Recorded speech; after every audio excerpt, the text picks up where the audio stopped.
Hello, I'm David Penn, Research Analyst with the Finovate Group. Thank you for joining us for our Finovate FinTech Halftime Review series. Today's presentation is your IT Infrastructure FinTech Ready? Featuring Holland Berry, Senior Vice President and Field Chief Technology Officer with Cyxtera Technologies, where he focuses on technology alliances, enterprise bare metal compute platform, and artificial intelligence, machine learning, and distributed ledger technologies. Today we'll look at top market trends as well as challenges and opportunities in banking technology and artificial intelligence, as well as emerging factors that organizations need to be aware of in order to drive innovation, resiliency, and growth. Before we begin, please know that this is an interactive presentation and we encourage your questions. Please use the Ask a Question button at the bottom of your screen to send us your question, and we'll take them up toward the end of our program. With that, we've got quite a bit to cover today, so let's get right started. Holland, take it away. All right. Thank you, David. We're proud to partner with the Finovate Group to bring you all of this content today. So let's jump right in. Quick recap of today's agenda. We're going to start off with some market trends. We're going to talk about challenges and opportunities related to banking tech. And we're also going to talk about specific challenges and opportunities related to artificial intelligence.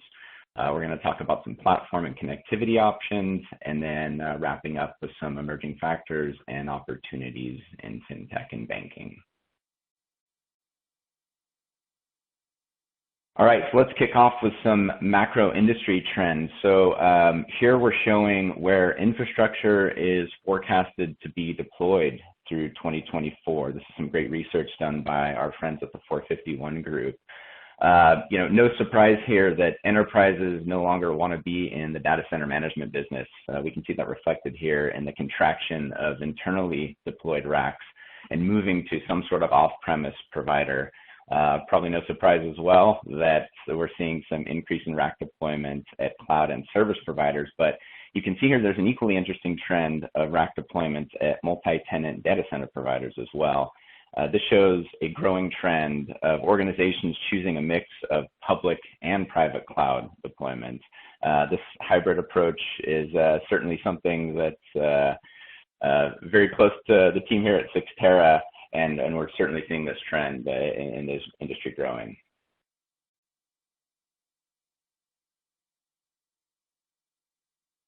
So here's a look at kind of the similar set of trends, but from a slightly different angle. So this is a Cyxtera IT spend survey that asked enterprises about their 5-year outlook on infrastructure ownership.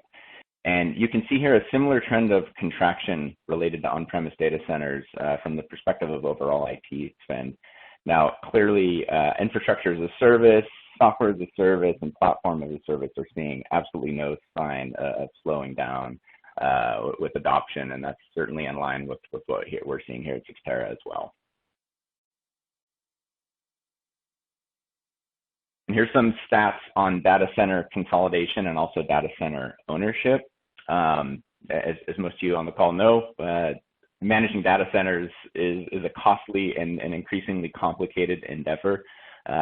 Enterprises really want to focus on delivering their products and services and not focus on the heavy lifting of data center management. We can see that here reflected in the statistics.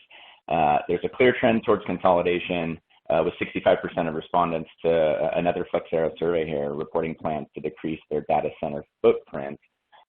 Also 58% showing just a handful of existing data center ownership. And we expect these numbers to continue in the directions shown here in the trend.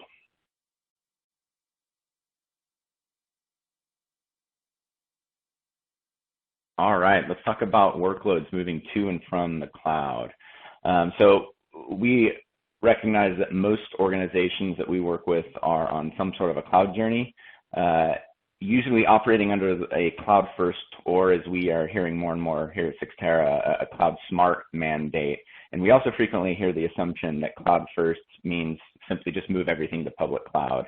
I want to take a moment to say that we here at Cyxtera are big believers and consumers of public cloud.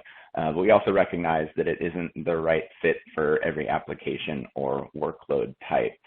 We'll talk a little bit later about some alternatives, but here you can see some statistics about workloads coming back from public cloud. usually landing in a private cloud environment, 80% of the time based on this IDC survey. You can see some top repatriation drivers there listed on the right. I would argue, especially in the current climate, that cost is actually a growing factor for repatriation, and I'd actually put it right up there with security.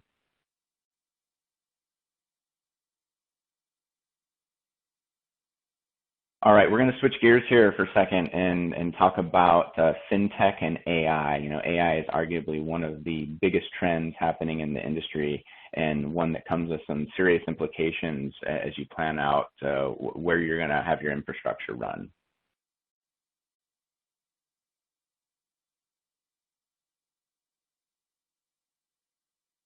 So we're seeing more and more organizations wanting to implement and scale AI.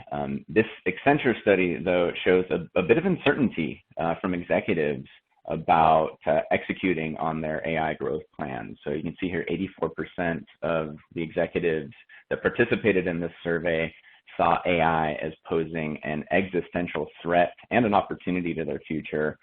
Most leaders know they need to commit to and scale AI as part of their business transformation, but you can see, I'd say kind of a surprising 76% of respondents saying that infrastructure was a major blocker of their AI success.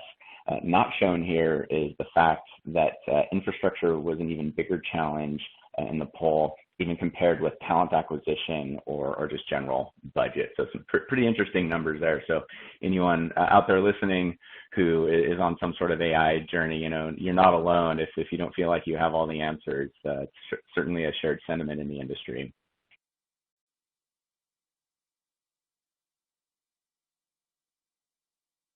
Fortunately, there's lots of innovation happening through the industry, especially in fintech. AI and deep learning are changing the way that financial institutions deliver their services.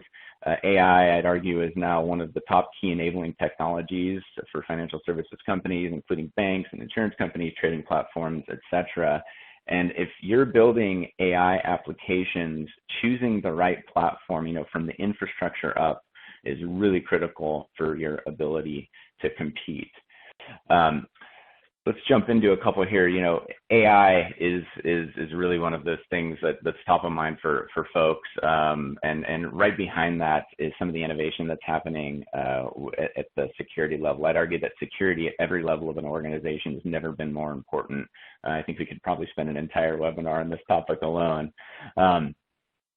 As data center providers, we get to take the lead on technology adoption to ensure continued adherence to the major compliance frameworks that are important to our customers and financial institutions. But beyond just the infrastructure, we're seeing customers adopt really innovative zero trust strategies, both from a networking and application access perspective. And we're also seeing AI being applied more and more to finding indications of compromise and security logs, as well as looking for fraud in things like financial transaction logs.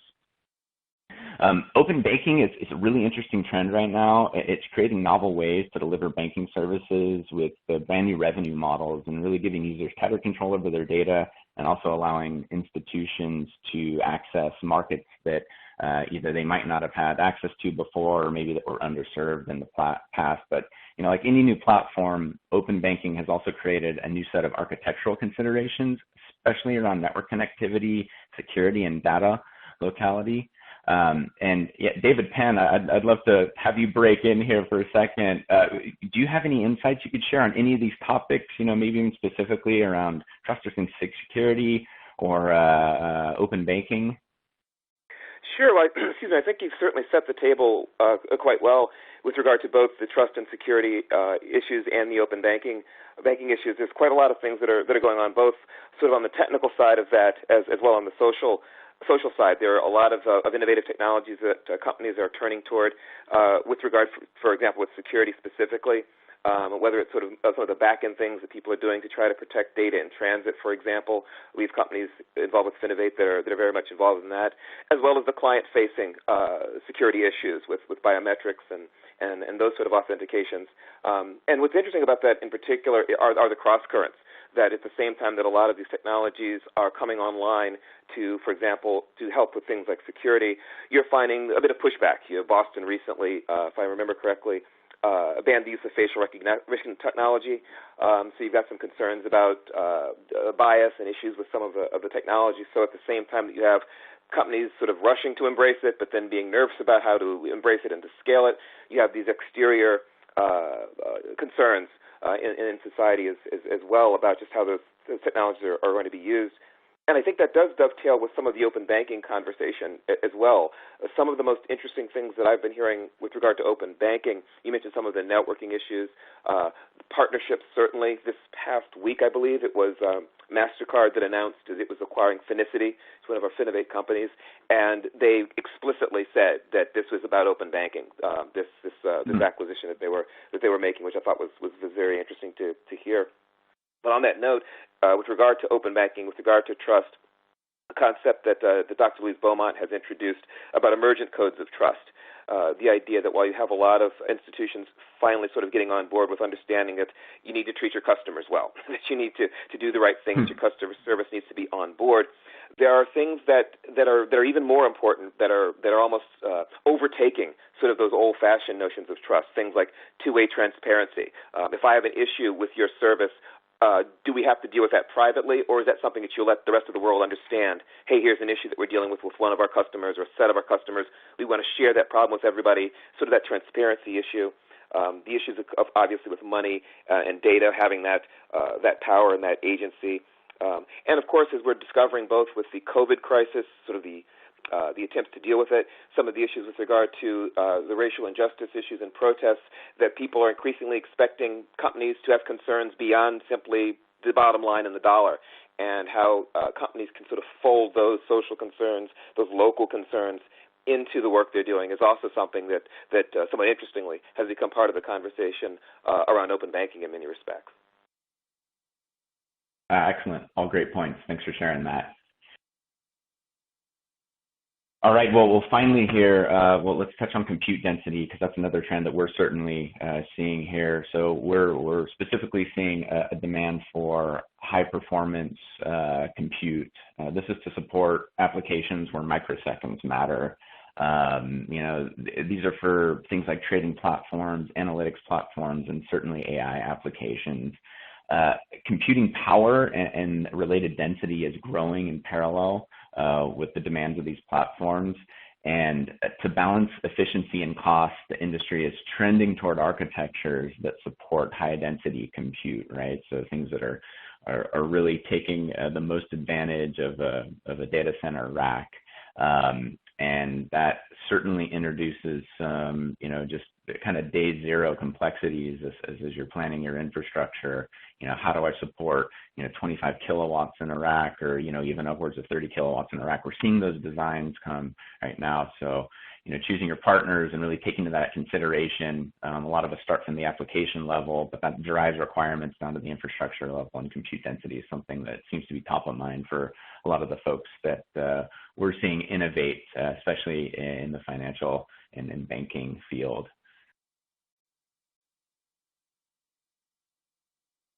All right, a lot of exciting stuff happening specific to AI and certain applications being enhanced by artificial intelligence. AI applications, which are now commonly powered by GPUs, are able to derive insights from data that would be difficult or impossible for a human. So a few examples here. AI is helping folks like financial experts calculate risks and trends related to markets and credit and identity, supply chain, even natural disaster.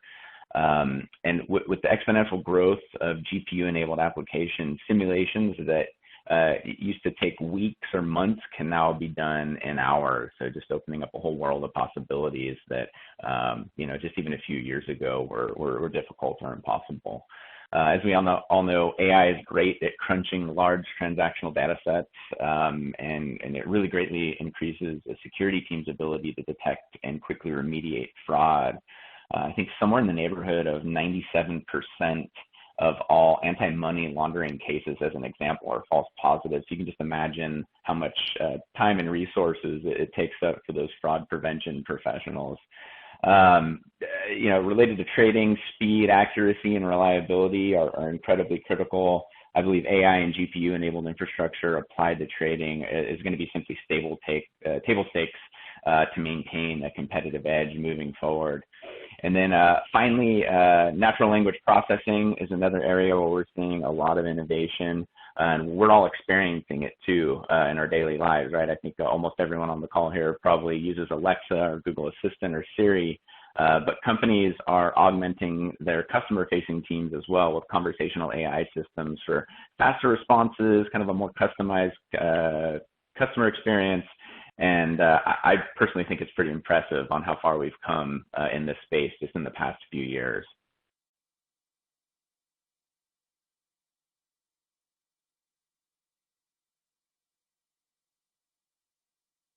All right, so IT infrastructure for AI applications specifically raised a lot of concerns for leadership teams. Since this isn't only just really new technology, it's also rapidly, evolving area of a series of technologies, and lots of questions come up about how to move at the speed of innovation while making sound business decisions. Where to start, how to scale, choosing the right platform and partners can seem, pretty overwhelming. We're hoping to be one of those partners that help you lead through these uncertainties and come up with solutions that are right for the business outcomes you're trying to achieve.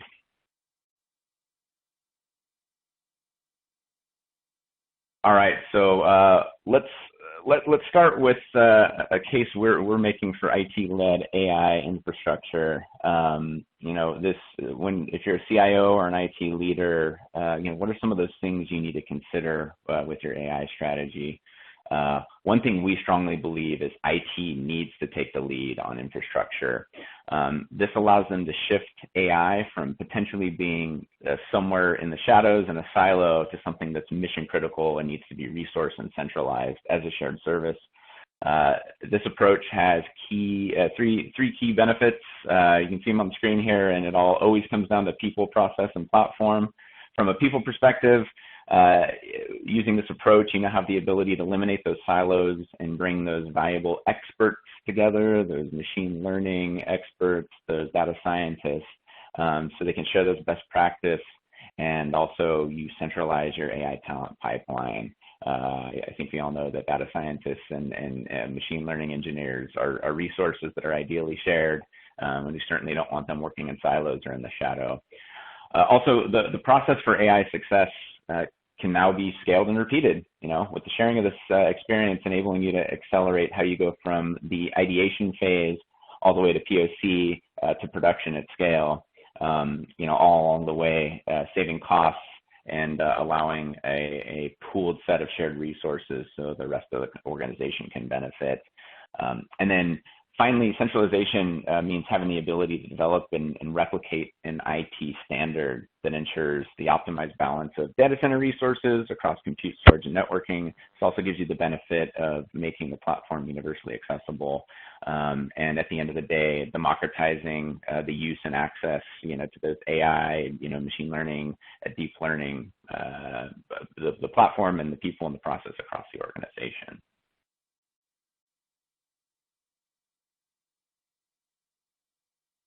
In this context, I think it's helpful to acknowledge that there are different personas and experts working towards the same goals, but from slightly different vantage points, right?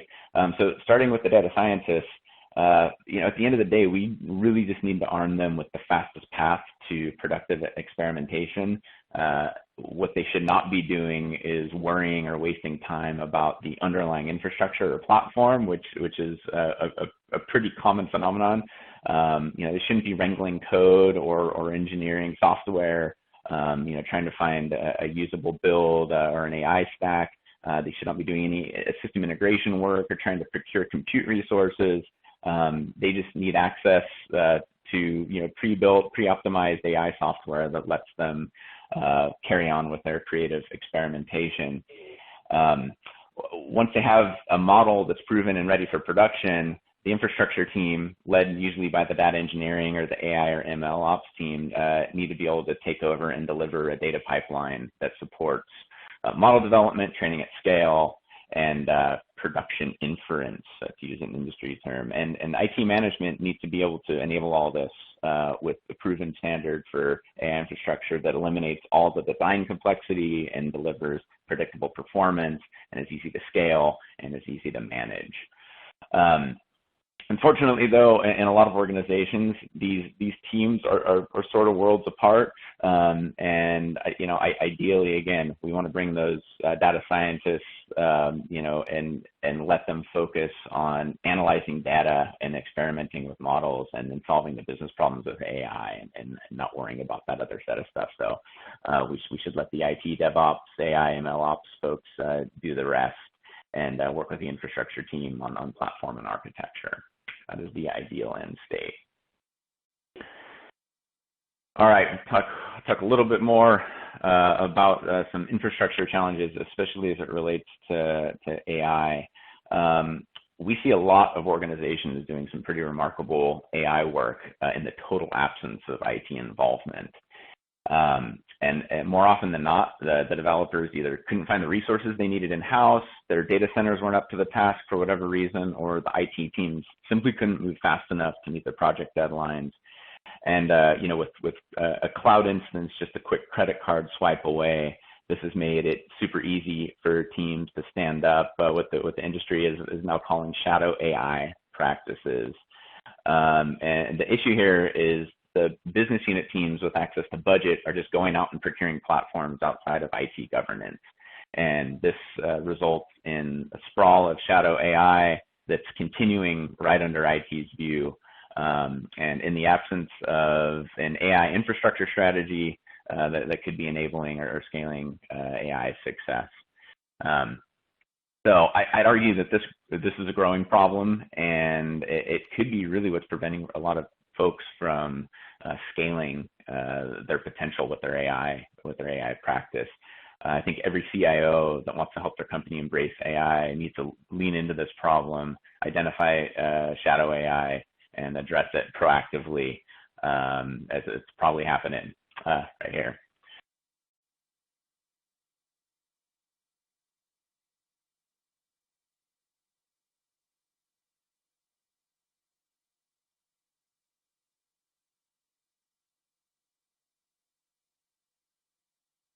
Colin, I wanted to ask you a quick question about, or intercede for a second with regard to the shadow AI issue. I've read that Cyxtera has data centers that are NVIDIA DGX certified. In this context, what exactly does that mean?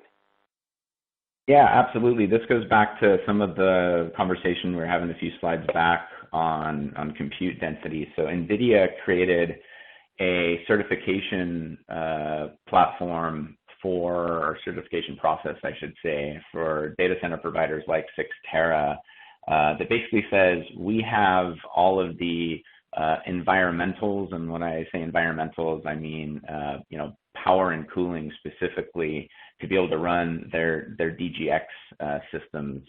Their DGX platform has some very unique power and cooling requirements. It's not just something you can go buy and plug in under your desk or in your garage.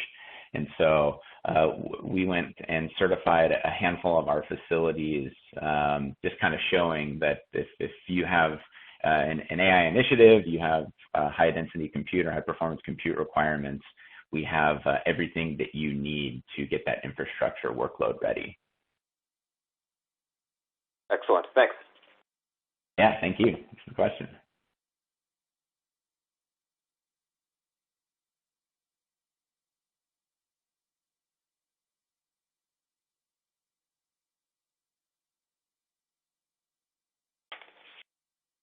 All right, here. So a couple considerations here and the takeaways. Is it time to reassess your IT infrastructure?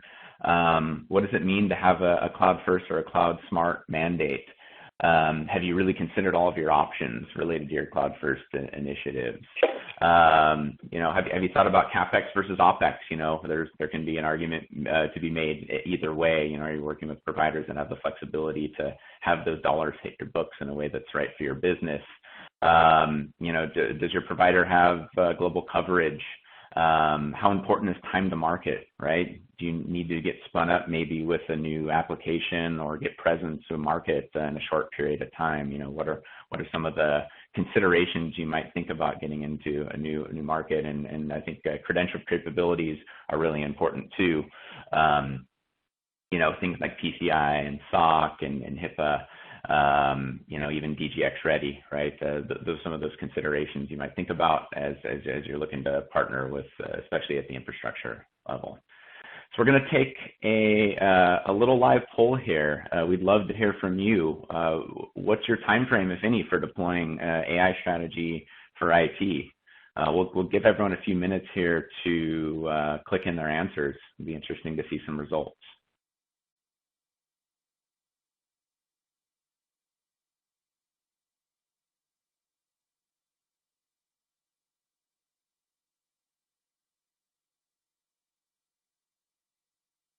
David Penn, maybe I'll ask you while people are locking in their answers here. What are you guys seeing for specific around and AI strategies? Anything come top of mind for you as you're out interacting with customers?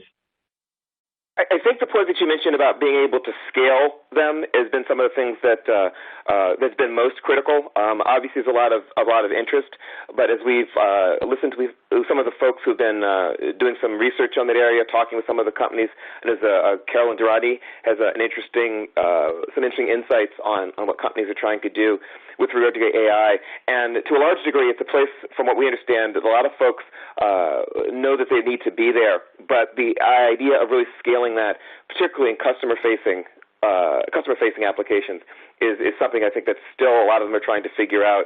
A lot of, I think, the successes are actually coming more in the back end, which is, I think, excellent. But I think from a sort of headline way, I think maybe it's got some folks maybe a little bit wrong-footed in terms of understanding exactly how some of the AI impacts are going to at least most immediately be affected by bringing this technology on board. Yeah, all great points. We're also seeing people doing experimentation up in public cloud, and then sometimes they just kind of get locked in because it's working and the models are trained and everything, and all of a sudden people start looking at the data lakes or the data gravity that's going to be generated maybe on a 3 to 5 year horizon, and they realize that the egress charges, if they ever wanted to move that data, might paint them into a corner a little bit, right? They'd be cost prohibitive. They'd never get the ROI to pay to get that data out. So then they kind of get locked in. And I think that's one of those elements of those cloud smart strategies that people are adopting, looking at it from the point of view of data and egress and saying, is this the right place for this workload? But great comments. All right. Well, we've got some poll results, and it looks like we have a good chunk of people, at least considering it within the next year. We've got a smaller handful of folks that have AI, and then we got 50% of folks still making their plans. And I think this is pretty in line with what we see with our customers as well. So thanks for everyone who participated and clicked in some answers.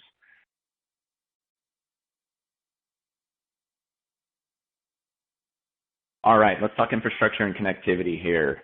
Time is money. Ben Franklin wrote these words over 250 years ago in his article, Advice to a Young Tradesman, and they still ring true today, now just at the micro level. Milliseconds of latency could literally cost your business millions of dollars over the course of a year if you have any questionable elements of your architecture.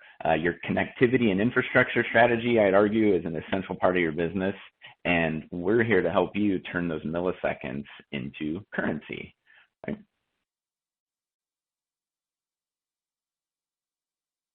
All right, just a real quick slide of some of the relationships that Cyxtera has in the industry. We've got great long-standing relationships throughout the fintech world, banking, insurance company, trading platforms, etc. So this is really an area that we're comfortable in, and we're proud to serve for many years. A little bit more about Cyxtera. So we are a global leader in enterprise colocation, data center, and interconnect. We are, I think, the third largest provider of interconnection globally, and we have about 2,500 customers, 62 data centers spread across 29 markets, just shy of 3 million square feet of raised floor space. And I think it's around 300 megawatts of power capacity as well, and access to over 600 networks. And we have a healthy set of customers that are in fintech, right? Like I said, everything from banking, trading platforms, insurance companies, etc. Over a couple of decades of experience. We've got 18 financial exchange connected data centers. Usually these are well under a millisecond of latency to those exchanges, or they're sitting right inside of our facility. 80% of the top 10 banks and over 200 financial customers. The stats at the bottom are interesting. This shows our cloud adjacency, specifically to public cloud, right? And you can see there a majority of our 62 facilities are within 3 milliseconds of latency of public cloud. And there's a number of them that are, a millisecond or below as well. So as you're thinking about adopting a hybrid IT strategy where you're going to have a mix of workloads, maybe running in a facility like ours and some up in public cloud, this close adjacency to those two environments being together is really important, especially if you're having an application where different parts of it are spread out amongst those environments. We make it really easy to deploy a hybrid IT strategy. And we're very well situated to a lot of the banks and financial institutions, et cetera. So here's an example of a few of our European-based locations, right? And you can see there a lot of familiar logos and some pretty impressive ping metrics, not only within country or within the EMEA region, but even back to our US-based facilities as well. So if you're looking for an infrastructure provider, we're certainly a solid choice, specifically when it comes to connectivity. Here's an example of our New Jersey data center as well. You can see there the connectivity back to the New York metro area, 60 Hudson and 111 8th. Big properties that have a lot of the exchanges, et cetera. We're right there next to the action. No worries getting you plumbed into anything in that metro that you might need to. And same here, a little depiction of what we got going on in Chicago and the related exchanges there, and some of those high-profile connected properties. All right, another poll for everyone. So what stage of your business creates the biggest demand for AI infrastructure? So assuming you're already on this journey, right, what are some of these areas that you're seeing demand specifically for infrastructure related to AI? And Mr. Penn, I'll take this opportunity to ask you a question again. Any thoughts on any of these areas that we talked about earlier? Are you seeing anyone doing anything interesting in any one of these areas where AI is being applied? Yeah, I mean, certainly, as you might imagine, there's coverage across all of those. If there were two that maybe stick out a little bit for me, they might be fraud detection and conversational AI. Again, sort of what we talked about a moment ago with the sort of the back end opportunities for AI and the customer facing ones. Seeing a lot, obviously, with conversational AI, some very impressive things done with customer service and customer engagement. That we've seen a couple of companies really innovating interestingly there with customer-facing sort of applications and things like that.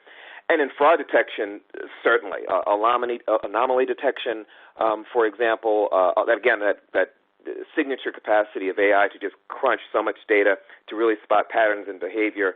And if there's one area where it really seems that there's been almost, I don't want to say no friction, but where really people seem to have been able to adopt and incorporate a lot of AI and advanced machine learning techniques, it's certainly been in that fraud detection category as far as some of the things that we've seen.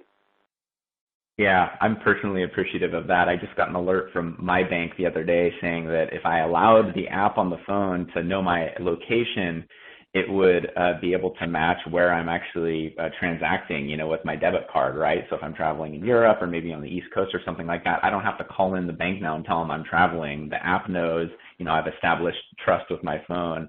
And therefore, if I get a credit card swipe in Miami, Florida, and I'm sitting out here in the San Francisco Bay Area, that's immediately going to throw a flag, probably freeze it, and give me a text or a call. So I love this technology because I think it's going to do us all some real good. Yeah, absolutely. All right, well, let's see here. Oh, and look at this. No surprises here, huh? Fraud detection, product development, very good. The audience read our minds. Yeah, this is interesting to see a risk in trading not being touched on. But those could be early on specialized things. But yeah, I think this is pretty well in line with everything we just talked about. All right, let's move on. I wanted to talk a little bit about some of the exciting things that Cyxtera is working on to help you in your digital transformation journey, and as you look to adopt these new infrastructure strategies. So we've created an enterprise bare metal platform. This is meant to complement our core set of colocation services. And what this is on-demand enterprise-grade infrastructure from some very familiar logos you see on the screen there. We've got a nice mix of hyper-converged nodes as well as just straight bare metal.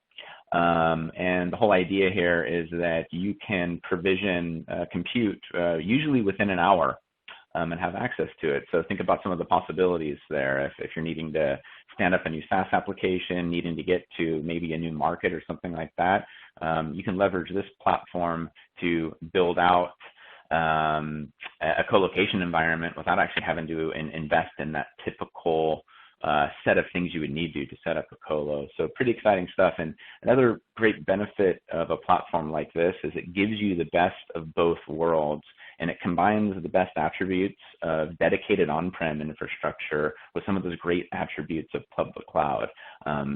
Things like a global platform with rapid provisioning that spends like OpEx. But for that dedicated on-prem set of attributes, you get very predictable cost, flat monthly fee.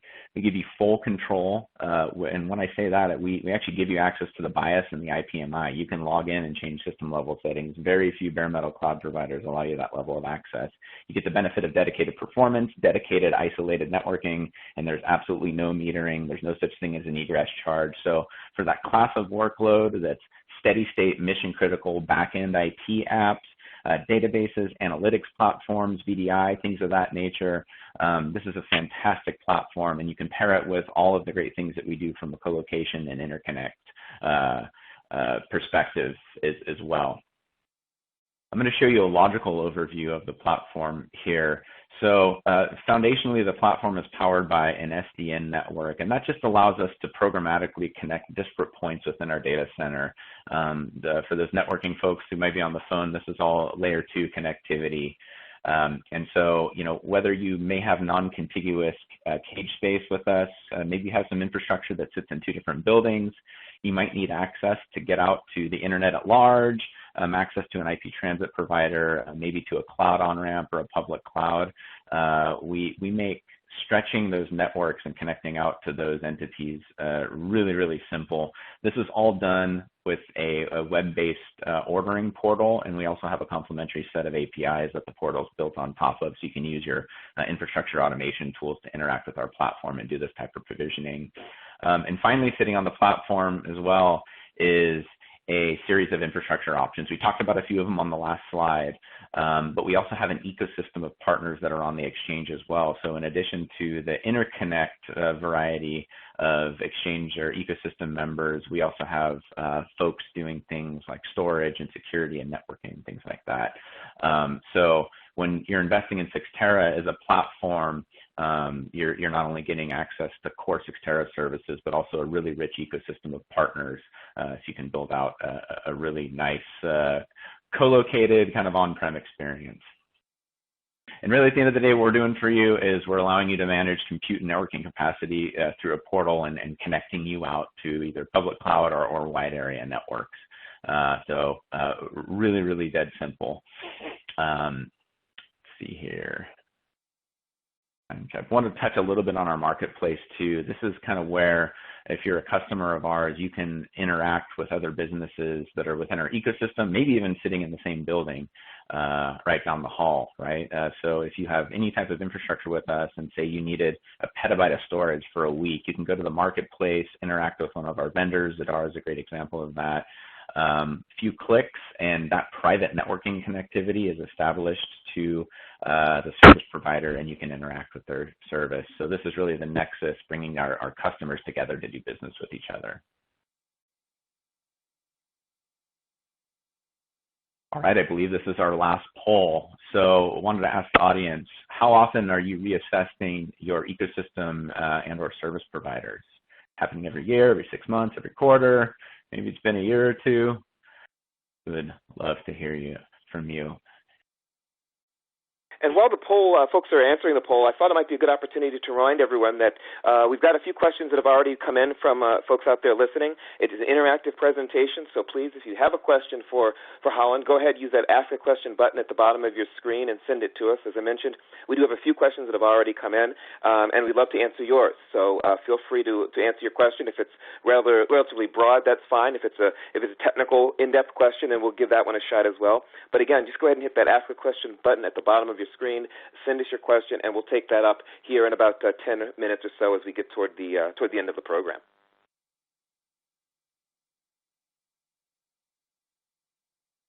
Very good. All right. I'm going to do it, David. I'm going to hit the next button. Let's see what people are saying out there. Wow, this is impressive. Look at this. Every year, people are reassessing. That's very impressive. Nice work, everyone. This is the right cadence. I think a year is good. And we'd love to be part of that conversation to the extent that we're relevant. But we've got an astute audience on our hands here. This is great. Excellent. All right, moving briskly along.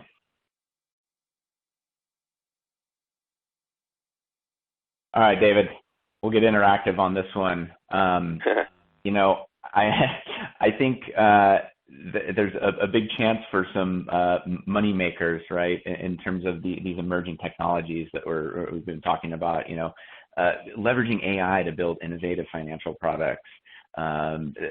This helps in a lot of ways we've talked about. I know there weren't a lot of folks focusing on applying AI to trading specifically, but there's a lot of alpha generating strategies, leveraging AI being implemented out there, customer acquisition strategies, things like that. There's some of the considerations that we were talking about too. We talked about data lakes and data gravity and data proximity. What's your strategy around or cognition of egress charges as it relates to your public cloud presence? What are you doing about data sovereignty? We're seeing a lot with remote workforce, right? Obviously, all of us are working, or most of us are working from home right now. I certainly am, right? What does that mean for people's VDI strategies? I think that a lot of us who didn't have a VDI backend that was outfitted to support the entire organizations were forced to make some rush decisions.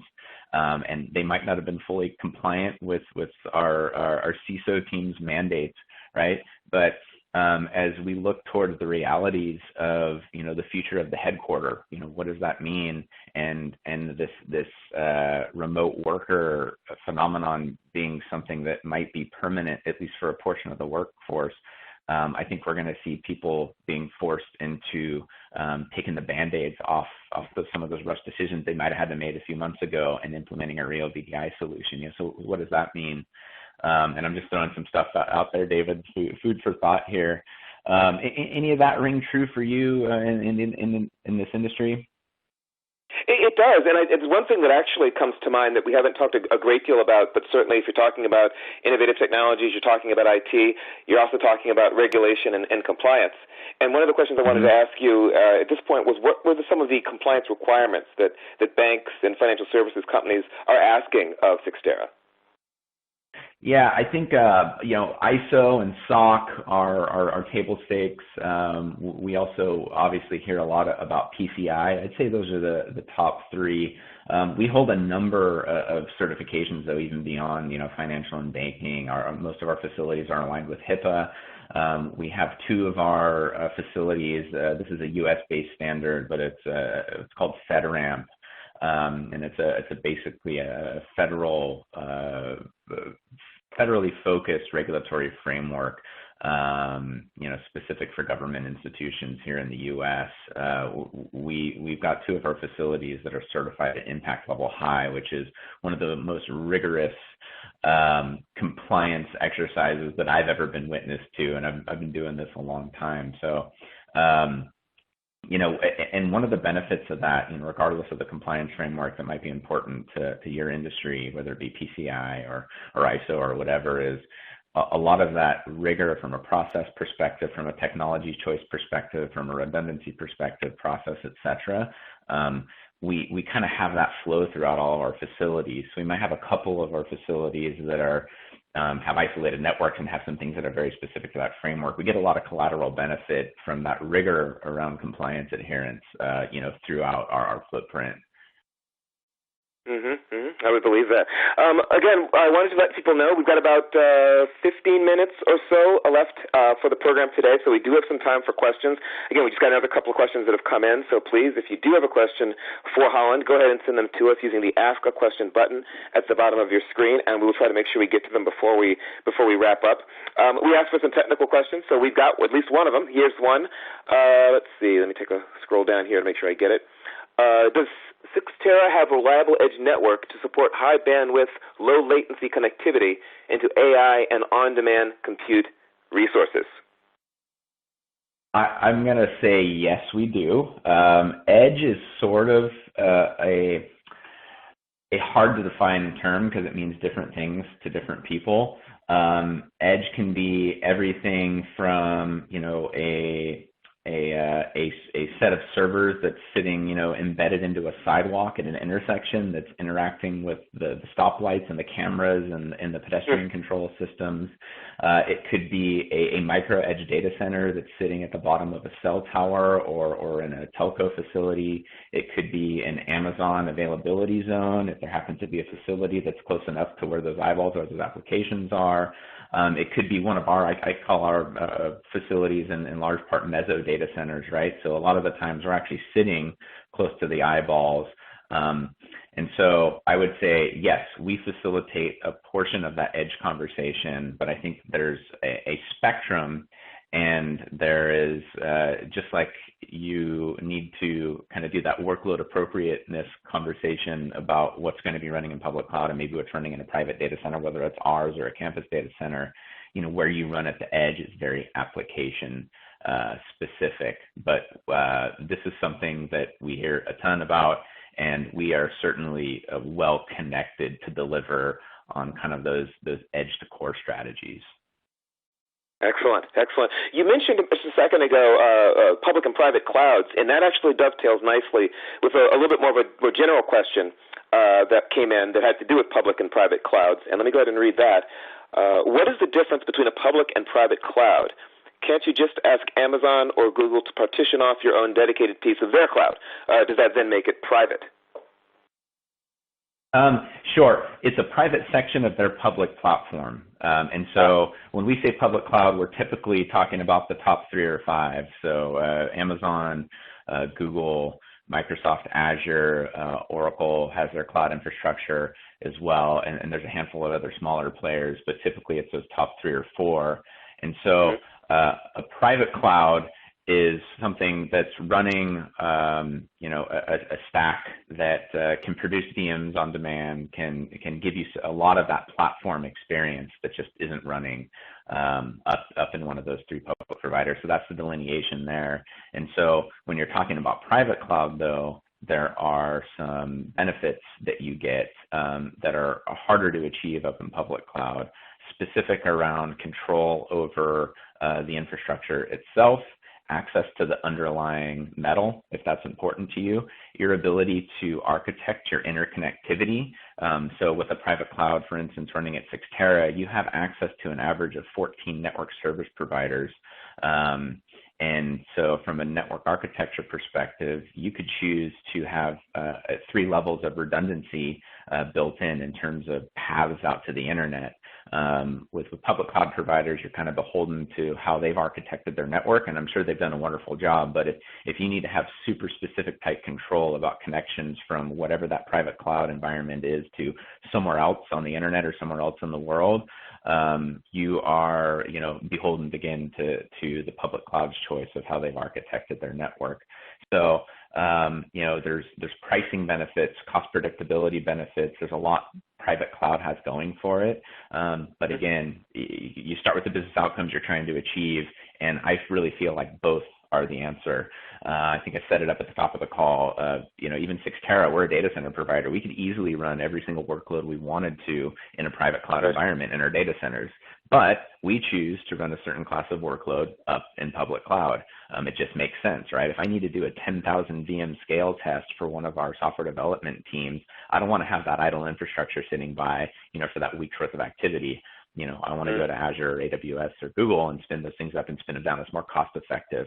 And so that's just one little example. So that hybrid approach is what we preach, and it's certainly what we practice.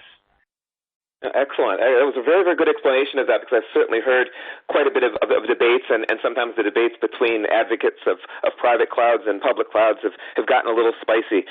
So it was really good to hear you sort of break down Great word. the benefits of both, and I really hope that answered that audience person's question. That was really, really interesting.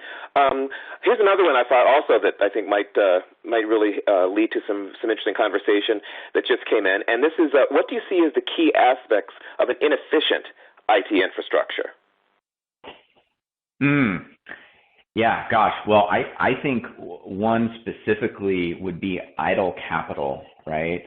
We see a lot of people needing to build to a perceived peak of an application requirement. VDI is a great example, right? If you're a growing company and you're deploying a VDI strategy, a VDI application stack, whether that's VMware Horizon View or Citrix, you're not just going to build to the user count today, right? You got 1,000 users. You're not going to build the infrastructure to support that 1,000 users. You're going to give yourself a little bit of slack so you have room to grow, right? Because those users are going to be generating data. You might be onboarding more users, right? And so there's going to be a certain part of that infrastructure that's basically sitting idle, waiting for you to grow into it. Right. And so I'd argue if you have a strategy to have more of an on-demand model, and public cloud certainly gives you this model, our enterprise bare metal certainly gives you this model, but having to outlay a big giant set of capital and having a portion of that capital sitting idle while you grow into it, I would call an inefficient design. Another example that comes to mind is how you've architected your network. Have you tuned your connectivity, especially from a cost perspective, in a way that's aligned with the business outcome you're trying to achieve? I'll give you a for instance, right? If you're sitting in one of our facilities, we can give you the option to connect maybe directly to a public cloud's on-ramp. So Azure has ExpressRoute, AWS has Direct Connect. All the major cloud providers have their network POP that you can connect to. It's a very fast, low latency connection. You have alternate routes to have a very similar experience through SDN providers, through folks like Megaport and Packet Fabric, right? And a lot of the times you're going to be spending a third or a quarter of the cost and maybe only paying a millisecond or two of a latency tax, to kind of get you there. So you may have an application where that millisecond or two makes all the difference in the world, and by all means, go pay that 3-4x premium. But just being aware that there's options and different way to do things, we would argue that there's potentially an inefficient use of capital there too, where you can get basically the same result for cheaper. That makes a lot of sense. I just want to say that we are running up near the top of the hour, so we're running a little bit out of time. So apologies if we didn't get to your question. And hopefully you'll be able to go back through the program. It's going to be made available on demand as well as on the Finovate blog in the weeks to come. So if there's a point that you wanted to revisit, if there's a point that you wanted to underscore, or to share some of these insights with your colleagues, the presentation will be available afterwards in case there was something you missed or wanted to review. And speaking of review, I thought there might be a good opportunity, Helen, maybe to we've covered so much in this presentation. It's really been quite in-depth. I'm wondering if this might be an opportunity, maybe if you wanted to sum up a few key takeaways that you think might be helpful for folks as they move forward after hearing some of what you've had to share. Yeah, absolutely. I'd say, continue on that trend of your reassessment of your partners and your infrastructure. Please get in touch with us, right? We'd love to tell you more about some of the innovative things that we're doing specifically to support the financial industry. We'd love to share more about our on-demand bare metal platform and our marketplace and the services exchange that we're building. Anyone who has any questions about artificial intelligence or just general GPU-enabled workloads or projects, we're doing some really innovative things alongside with our friends at NVIDIA and some other partners to help aid people in that journey. So just in summary, thank you everyone for your time. Thank you, David Penn, for the fun conversation. And please reach out to us. We'd love to chat more. Excellent. Yes, I want to underscore that. You can reach out to them directly, of course, also via the Ask a Question button if you don't have a question but just want to have a comment that you'd like to get in touch with them. Also, the survey at the end of the presentation will offer another opportunity for feedback and reaching out, and we definitely encourage you to do that. Again, as I mentioned, the presentation will be available as an on-demand product for you. You can use the same registration function that you used to access this. So again, you can go back and review it as well. And again, on the Finovate blog in the weeks to come, we'll have it available there as well. So that is all the time we have for today, I'm afraid. I want to thank you very much, Holland, for a fascinating presentation. And I want to thank you in the audience for joining us today. As I mentioned, a copy of the presentation will be available on demand as well as on the Finovate blog in the weeks to come. So once again, thank you very much for joining us and have a great day. Thank you.